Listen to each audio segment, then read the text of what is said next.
Hi everyone, it's QuickyBaby and welcome back to World of Tanks, and Wargaming's Polar Challenge starts today, which is your ticket to being able to get the Object 274A. But is it worth grinding the challenge, and you will all know exactly how long it's going to take from my video a couple of days ago, if the tank is not actually any good? And that's why today I'm going to be giving you a full review of the brand new Tier 8 Soviet Premium Medium Tank. So before I put the Object 274A to the test on the battlefield in the double helping of gameplay that I have coming right up, let me compare it to the CS52 Lease and the classic Tier 8 Soviet Premium Medium Tank, the T-44-100. So first thing to notice about the Object 274A is it has a 107mm caliber main armament, and that is very important because that means that the Object 274A will be able to overmatch 35mm plates, unlike the other two vehicles in this comparison that will only be able to overmatch 30mm plates. So this means with your Object 274A, you can overmatch the side of an SDB-1, for example, or even a plate like on the side of the Leopard that actually has 35mm of armor. So this is immediately an advantage for the larger caliber gun. However, just because the gun caliber is 2mm larger than the Lease doesn't mean that its module damage will be substantially increased. It's still 150, so you're going to be taking, shall we say, the weaker tracks off with a single shot, but some of the more heavily high health tracks, most likely on higher tiered heavy tanks, you're still probably going to have to shoot them twice to be able to take them off. So this vehicle has 320 alpha damage. A lot like the Lease, this gives it an advantage over the T-44-100. And immediately you might notice that this tank has a substantial penetration advantage against the other two vehicles, which makes it great for a free-to-play player. 227 means that this thing is going to be incredibly annoying at regularly being able to penetrate plates that are around, that need about 200mm, where you've got a 50-50 to be able to bounce off. To add to that, the gold rounds on this vehicle have 289mm of penetration, which is phenomenal for a Tier 8 medium tank. This means a gold noob in the 274A is going to be able to contest Tier 9 and Tier 10 heavy tanks that other Tier 8 mediums can sometimes struggle with. The shell velocity on these rounds is great as well. 1,043 meters a second with the standard AP, 1,304 with the premium APCR, and even the high explosive rounds on this tank for some reason have a really good shell velocity of 1,043 meters a second, and they've also got 62mm of penetration, allowing you to club vehicles for up to 420 alpha damage, if, of course, you're able to penetrate them. And trust me, there are quite a few self-propelled guns and lightly armored tanks in the game that you are going to be able to do that too. Add to that a very healthy amount of ammunition that you can carry in this vehicle at 56, and you're going to be able to take enough AP, enough APCR, enough high explosive rounds to deal with whatever situation you get yourself into. So far, Object 274A, a great firepower for a Soviet medium tank, or a great firepower for any medium tank, when you also take into account that this vehicle fires 6.67 rounds a minute compared to the 6.25 on the Lease. This is a good damage per minute for a Tier 8 medium tank, and that can be very advantageous when you're dueling it out in a one-on-one engagement. Okay, so how about the gun handling on this vehicle? Well, this is where it's really bad news for this tank compared to the other vehicles in this comparison. 2.7 seconds aim time means that you're going to be aiming for a long period of time. 0.38 accuracy means that you're not going to be too accurate at long range, but let's be honest, 0.38 is not a disaster. However, it really is the dispersion values that suck on this tank. 0.2 when moving, 0.2 when turning the turret, and 0.15, when turning the turret, and 0.2 when turning the tank. When you combine this with relatively poor elevation angles of 15 degrees and not exactly terrible gun depression of 6, but that's not great at all. It's worse than the other two vehicles in this comparison. You start to see where the Object 274A starts to fall apart. So now onto mobility. This is a bit of a roller coaster as we're going along here, and bizarrely enough, this tank actually has a really good top speed limit of 58, but its reverse speed is poor at 15, much worse than the T-44-100's 23 kilometers an hour reverse speed. Add to this a poor power to weight ratio of 17.26 compared to the other vehicles in this comparison, and this tank is massively slower than the T-44-100, which definitely feels more like a light tank after you play the Object 274A, and it's even slower than the CS52 Lease, apart from when you're going downhill and you're able to get up to that 58 kilometer an hour top speed limit. However, by no means is this an incredibly slow tank. It's a decent speed, far faster than all of the other heavies. It doesn't really feel like one of the faster mediums that we've had at Tier 8 Premium recently.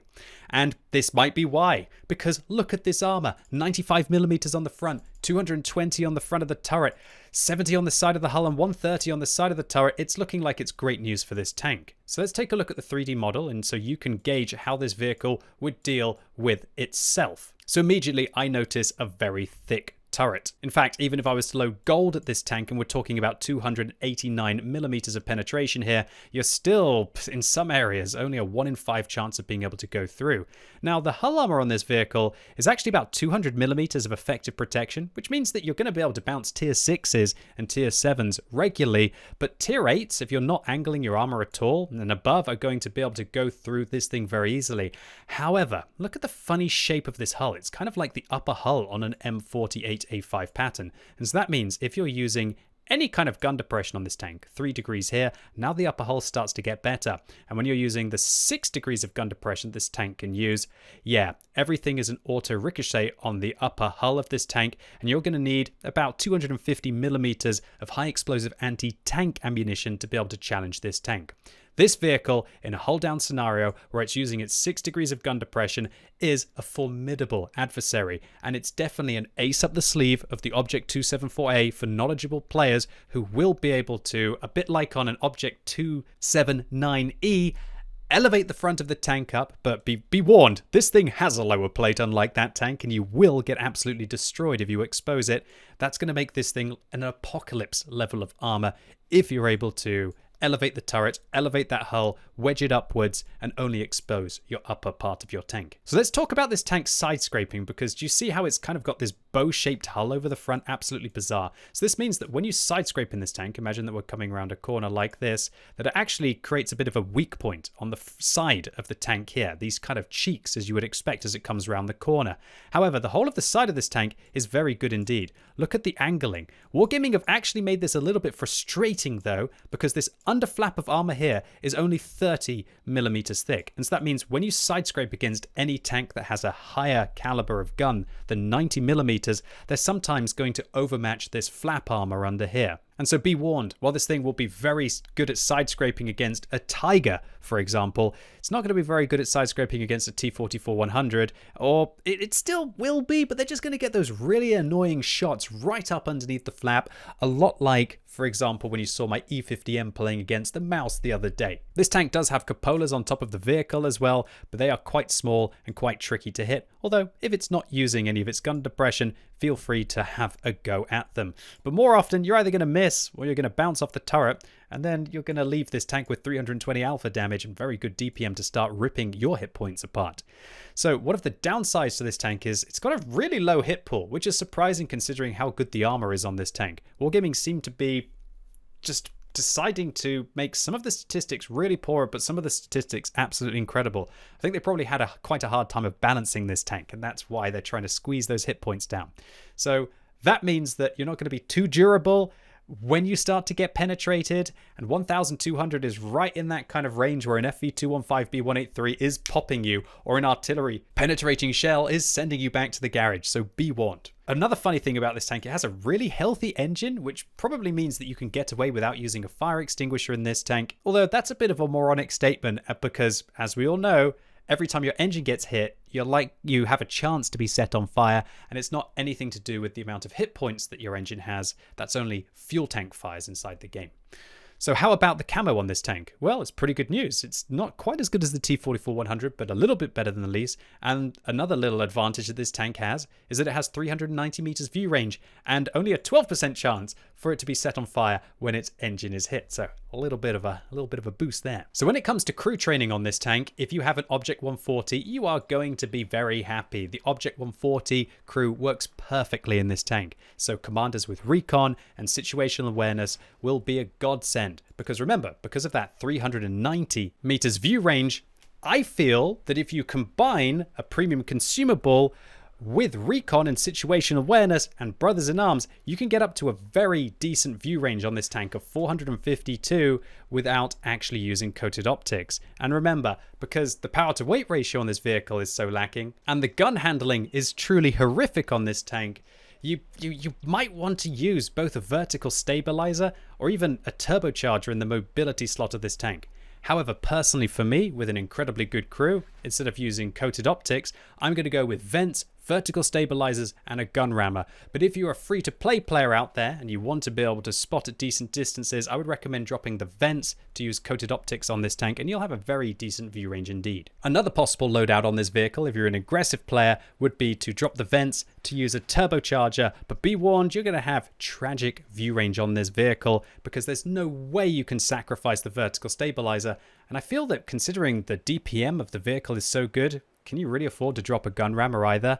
This is really one of those tanks that would love to have 4 equipment slots. And so that means that if you have a really good crew like me and you're willing to use bounty equipment on this tank, you kind of do, because you can drop the coated optics altogether and put one of the other important modules on the tank. Anyway, you know what? I think that's quite enough jibber jabber. Let's take it to our opponents on the battlefield.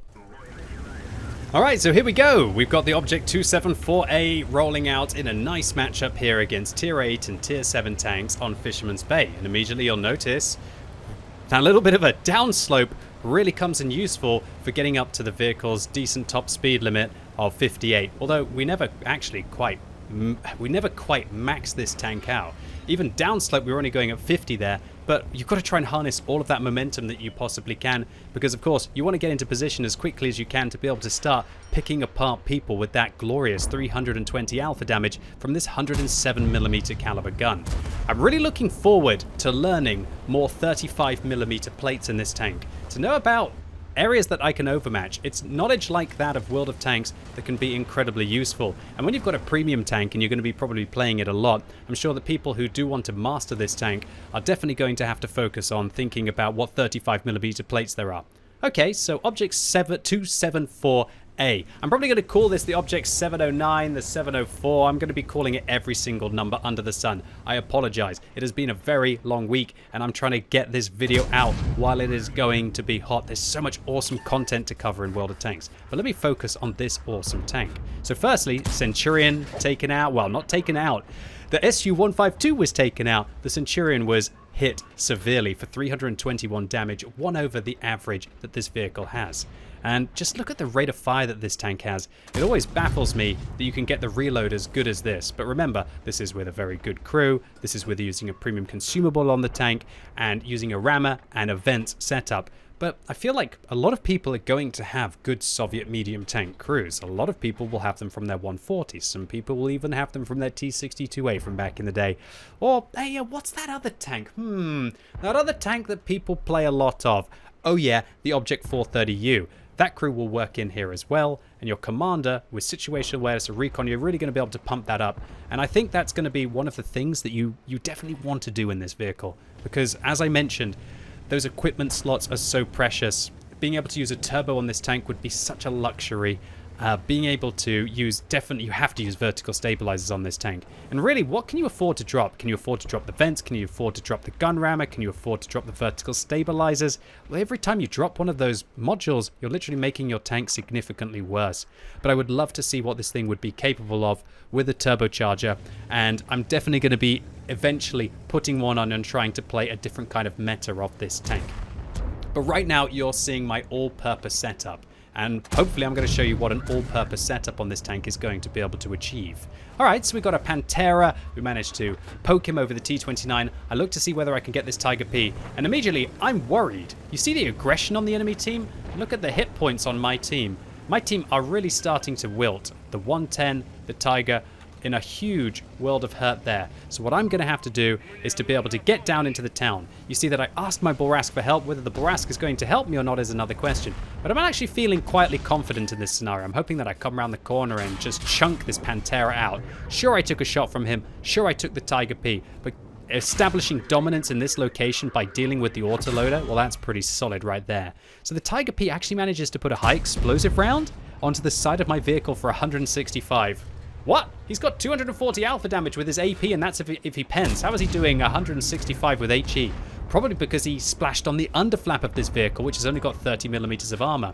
But I'm going to start to go to town on this platoon here. Now I'm going to be firing some gold rounds here. I was definitely pushed in this situation to deal with all of the vehicles as quickly as I could. I probably could be firing standard rounds there at the Tiger P, but one bounce could be my demise. And against those heavies, I am not messing around. So I'm going to quickly chunk down the Tiger P, put him under pressure. My team is going to support me, fend off the 110, and now I really want to go after this Tiger P and the 48 again, and I just feel so confident with 320 alpha damage. Going around the corner there against a tank with 300 hit points, that's really where these high alpha damage tanks just feel so darn glorious. When you're playing your vehicles with the lesser alpha damage, that means that sometimes when people are left on those awkward situations, you're not going to be able to get that guaranteed kill on them. But of course, even engaging against a 300 hit point tank with 320 alpha damage, you're not guaranteed to shut them down, but you're a darn sight more likely to do so than when you have 250 on the T-44-100. And clearly, the alpha damage worked on the CS-52 Lease, and I can tell you that the alpha damage also is working for me in the first few games that I played in the Object 274A. Alright, so I got lit up there, and I'm quite surprised that I did. I didn't think that Centurion would be able to spot me at a decent distance. That Centurion must have very good view range, but he does have 400 base. I'm actually starting to think that maybe there's another vehicle, and there he is! The T-43 was actually the tank that managed to spot me, so good vision there by the T-43. But just check out this next series of shots.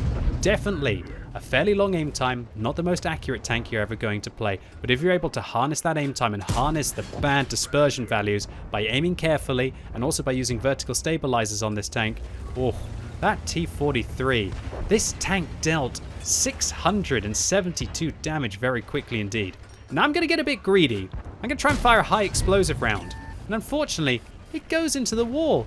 Does that mean that I'm going to be unable to load the next AP shell and finish off the M4043?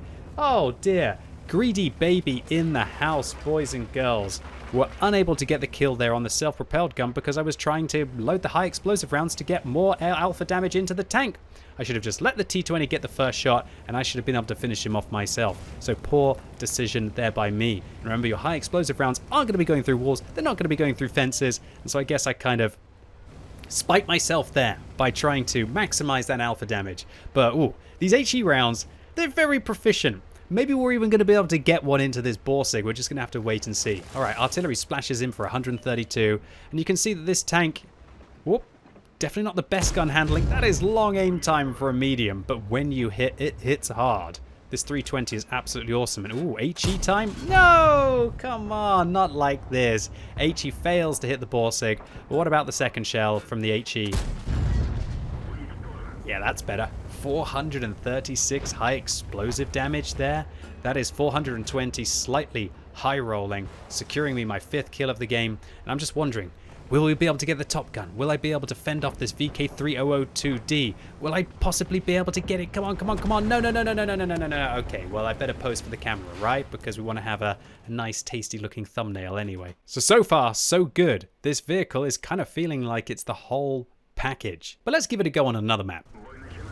So here we go, we're going to be facing off on Prokarovka against a full set of tier 8 opponents. So the first thing I like to do on Prokarovka is to let my team know what I think is the meta of this map. So in my opinion, Prokarovka is one if you can try and create a crossfire. So if you can have a load of snipers in this location, and then you can try and have vision from the top of the hill where you can spot the enemies when they like to try and use these bushes here and these bushes here. I think that is the way that you are going to be able to win Prokarovka. So you can see me in chat right now constantly trying to beg my team to send more snipers towards the middle. You'll notice, yep, these heavy tanks, the IS-22, which is definitely one of the best snipers at tier 8, both of them are deciding to not go towards the middle of the map. Everybody seems to want to be able to go up on towards the hill. Now I understand that. Usually a lot of people are not going to go up on the hill. Usually not a lot of people are going to spot the hill effectively. But if you've got somebody telling you in the start of the game, hey buddy, I might know what I'm doing, I might be able to spot the top of the hill, please go and snipe from the center. This immediately had alarm bells going for me, because I was really worried that we weren't going to have that presence in the middle of the map to snipe at my opponents that were up towards the east, and I thought that then that was going to meant that we didn't have the crossfire, and the enemies would have been able to sit down below, and we were eventually going to get grinded out on top of the hill. However, we'll have to see whether that's going to be the case and whether these heavy tanks behind me that are trundling their way up are actually still going to be effective. Alright, so Object 274A. Let's try and get forwards into position, try and get towards this bush, try and spot all of the medium tanks out towards the side, and see if I can also try and maybe possibly even put some pressure up towards the cap circle. So we've actually got a Bat Chatillon 12T, and we've got ourselves a Pershing who are pressuring the cap very quickly. So the enemy are going to have to do something about that. Okay, so I'm trying to spot, but we've only got a Revelarize in the middle, so is the Revelarize even really going to be able to get clean shots in? Another thing that's amazingly alarming is that we seem to be losing our tank destroyer gun line over towards the west of the map. We've already lost the SU-130 PM to the ELC. Looks like our ISU-152 is not long left for this world. I'm very worried about this situation, and so you can see that I'm actually getting a little bit jumpy, I'm getting a little bit pushy. But luckily for me, because of the pressure from the Bat Chatillon 12T, because of the pressure from the Pershing, the enemies are actually going to have to leave the hill, and they're going to have to try and defend the cap circle. And so that is going to allow me to use the 274A in its best position, i.e. using its 6 degrees of gun depression and putting shell after shell into its opponents. Look at this DPM that this tank has. That is a lot of damage. That is 1,000 damage that we just dealt to the CS-52. Exactly 1,000 damage to him in quick succession. This thing's damage per minute feels wild, and when you combine that with decent alpha damage and decent penetration, this tank does feel like an absolute beast. So I'm sitting in this position and I'm using my high alpha damage shells to annoyingly shoot down the building. And you'll see that I'm looking behind me and going, hey guys, can we all pay taxes here rather than just QuickyBaby paying taxes and shooting this building down? But I'll keep doing it. And as soon as I do, great for you, the IS-22s who decided to come up on top of the hill instead of sniping from the center managed to pick up the kill on the IS-3 down below that I was destroying all the buildings for. Well, who's the idiot? Is it me? Because I was willing to actually do the thing that needed to get done to actually have the vehicle get killed? Or am I the idiot because I didn't get any of the damage? Well, I guess it depends on what you play World of Tanks for, right? Okay, so just look at this for the Object 274A just being an aggressive, forward, racing, huge momentum. It's just an incredible tank for when you get some speed up and you want to try and crunch a flank. You've got that armor, especially when you're using your gun depression. You've got a high alpha damage gun. You've got the DPM. It's got everything that you need to really start to take it to your opponents. Apart from when you're a little bit sleepy by the looks of it, towards the latter part of the evening. And I don't kind of quite get the gun around there, around the train tracks, or not around the train tracks, around the discarded trains or the derailed trains to be able to hit the AMX CDA 105. But I was really worried about getting shot from the center, and so I decided instead, why don't I go hull down and try and shoot these tanks? So unfortunately for me, the fairly poor accuracy of this vehicle rears its ugly head, only 0.38, meaning that we're unable to get the IS-22 there. And now I'm thinking, can I really afford to engage this AMX CDA? And what I'm really realizing is just how crazy this EBR-75 FL-10 is. So I'm going to just go with him anyway because he seems to be distracting the CDA, and I'm hoping that I can manage to ricochet a shell from the center. Maybe we can even put some pressure up against this Patriot, possibly get a shot against the IS-22. And funnily enough, we bounce the IS-22, or he just tracks us and he doesn't manage to damage us. And the artillery is the one that does the substantial amount of damage from the corner. So I ping the artillery's location to let the EBR know where he is, and now I'm going to try and use my fairly good view range in this tank to outperform the heavy. Doesn't look like I'm able to quite get the shell on the self-propelled gun, so instead I'm going to go for this IS-22, and this is where this tank is just absolutely ridiculous. Enough view range with its 390 base to be able to outspot a heavy who likely doesn't have coated optics, likely doesn't have the view range to be able to counter us, and we can hit them hard. We can hit them often, and when we do hit them, yeah, just do it enough, right? 3 shots on the trot into the IS-22 while I was playing this tank. I was quickly realizing that even though Wargaming have tried, I guess, to not make it a sniper with the accuracy, sometimes accuracy doesn't really even seem to matter in World of Tanks. And I think that this thing will do very well as a sniping tank because of that penetration, because of that shell velocity, because if all else fails, just load the gold, dab the 2 key, have 320 alpha damage, 289 millimeters of penetration, and 1,304 meters a second shell velocity. That kind of feels like a tier 10 gun, at least, or at least a very good tier 9 gun, an incredible tier 9 gun. In fact, that would be a good gun on a tier 9 medium tank, let alone on a tier 8 premium. that seems to also have armor, that seems to also have the mobility, that doesn't even have a huge view range disadvantage like a lot of Soviet medium tanks do. And all of these things add up to make the 274A an absolute killer tank, as he misses the French light tank, although that is an incredibly hard tank to hit, and so it looks like I just give up and decide to shoot the British medium instead. Yeah, that works. I'd rather secure the kill on the British medium. Look at me taking the low-hanging fruit, and I decided to try and take a punt at the end of the game to hit the EL-7 90. But it wasn't to be. So what kind of results were we looking at here for these two games in the 274A? Well, the first game was our ace tanker for a high caliber medal, 1,318 base experience.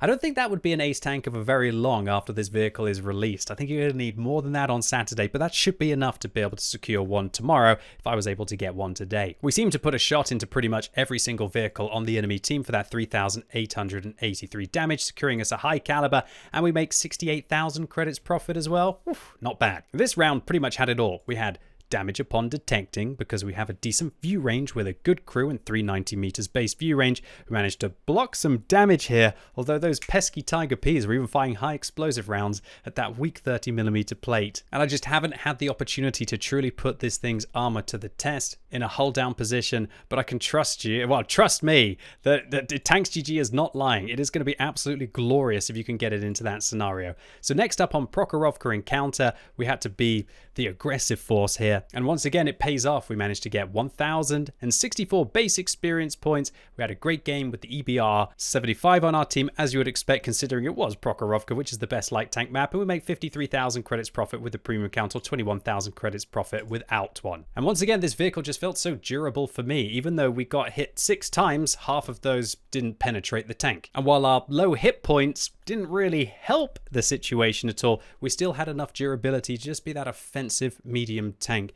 which allows you to be so impactful in each one of the battles that you play. And add to that 1,749 damage upon detecting. When we're in competition with that EBR, we actually managed to outspot him, although he did manage to outkill us. So I guess we'll call it a draw. So all in all, what is my conclusion on the Object 274A in the short time that I've managed to test the vehicle? I feel like this one might be a little bit too good. It feels like it has it all. It has troll-like armor, a great turret, 6 degrees of gun depression, high alpha damage, great gold pen, great standard pen, great shell velocity, 390 meters view range, is able to go at 58 kilometers an hour forwards, albeit it doesn't have the best power to weight ratio in the world. This thing is an all-round killer. Now, does it flat out render something like the T-44-100 irrelevant and redundant? No, I don't think it does. However, does it kind of make the CS52 lease irrelevant? Yeah, I think it does. Why wouldn't you want to have better armor, better view range, better firepower, similar mobility, and the only thing that it comes at the expense of is gun handling? And I would kind of question Wargaming why they're giving us a very similar premium vehicle to the last mission marathon. It's almost as if, well, the Polish tank wasn't quite popular enough, but it was a really cool vehicle, so we want to release it again at Christmas and release it in the Soviet tech tree, so we know it's going to be an absolute banger. And yeah, I think this vehicle is. I'm very much looking forward to getting this on my free-to-play account. I absolutely love a tank like the Lansen, and the only thing that stops me from thinking this tank is just the absolute most crazy, overpowered vehicle that there ever was in World of Tanks is the fact that the 6 degrees of gun depression, while okay for a Soviet tank, it's just not quite enough to be able to work those ridge lines like a total boss. But considering that when you're using those 6 degrees of gun depression, that this thing is impenetrable from equal and even higher tier tanks unless they're willing to load about 280 millimeters of gold heat pen and firing it at your upper hull or managing to hit some of the weaker parts of your turret. Yeah, I think that's a sacrifice that a lot of people are willing to make. And I can tell you that these things are going to be an absolute cockroach of a tank to deal with, a lot like most Soviet tanks are in the game. And once again, I'd like to finish this review by questioning Wargaming as to why everything has to have higher alpha damage, why everything has to be going faster, why everything has to have better view range, why everything has to have better armor. I feel that the power creep might be a little bit too real with this one, But maybe it's just because this is my kind of tank. I know how to make these vehicles work. I'm an aggressive player. I love to get into position. And I can also see that there might be some players out there who are less knowledgeable about the Soviet kind of meta and the different positions that you would want to take this tank into, that are going to look at it as kind of a big, fat, medium tank that doesn't actually have very good hull armor if you're not using it correctly. And of course, you do have those weak underflaps with only 30 millimeters of protection that are going to get overmatched by 91 millimeter caliber guns. Anyway, ladies and gents, boys and girls, that was my review of the Object 274A. I definitely give this one a massive thumbs up, for better or for worse, of the balance of the game. And I hope this video was useful for you. If it was, or you just really enjoyed it, then make sure you give it a thumbs up. But if you absolutely hated it, give it a thumbs down. And let me know in the comments what you think about the Object 274A from what you have been able to see statistically about the tank. Do you think it looks outrageous, or do you think that there are aspects of this vehicle that hold it back? And do you feel that I'm being too flattering about the vehicle, or do you think that I'm about bang on? And as always, thank you so much for watching. You've been epic, and hopefully I'll see you soon.